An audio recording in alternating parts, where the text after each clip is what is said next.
नमः शिवाय। आइए सुनते हैं भौम प्रदोष व्रत कथा।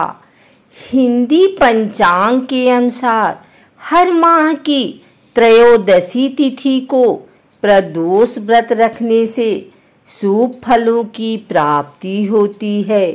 धार्मिक मान्यताओं के अनुसार भौम प्रदोष व्रत में भगवान शिव के साथ हनुमान जी की भी पूजा करनी चाहिए। कहते हैं कि ऐसा करने से भगवान शिव और हनुमान जी भक्त की सभी इच्छाएं पूरी करते हैं। प्रदोष व्रत में व्रत कथा का विशेष महत्व होता है। धार्मिक मान्यता के अनुसार प्रदोष व्रत के दिन व्रत कथा पढ़ने या सुनने से भगवान शंकर की विशेष कृपा प्राप्त होती है। एक समय की बात है, एक स्थान पर एक वृद्ध महिला रहती थी। उसका एक बेटा था। वह वृद्धा हनुमान जी की भक्त थी।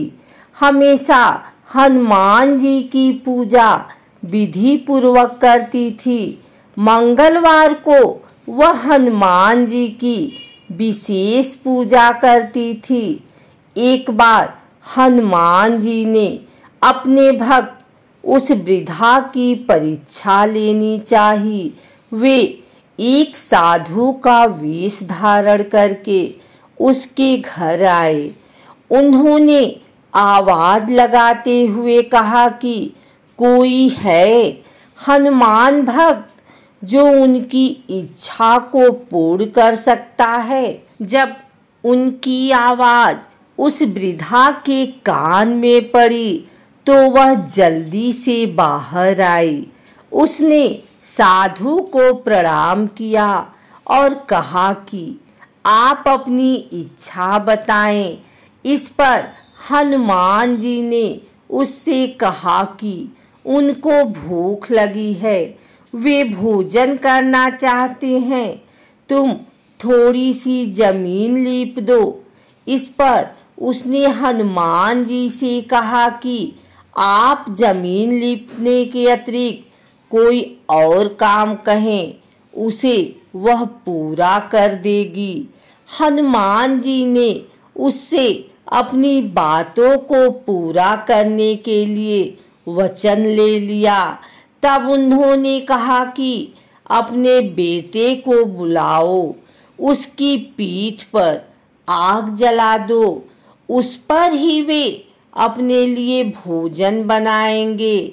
हनुमान जी की बात सुनकर वह वृद्धा परेशान हो गई।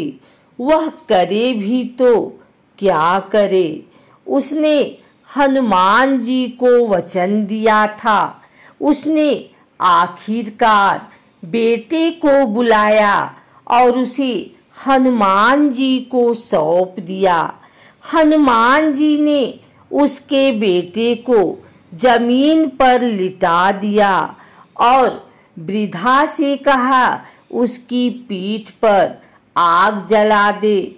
वह वृद्धा आग जलाकर घर में चली गई। कुछ समय बाद साधु के वेश में हनुमान जी ने उसे फिर बुलाया।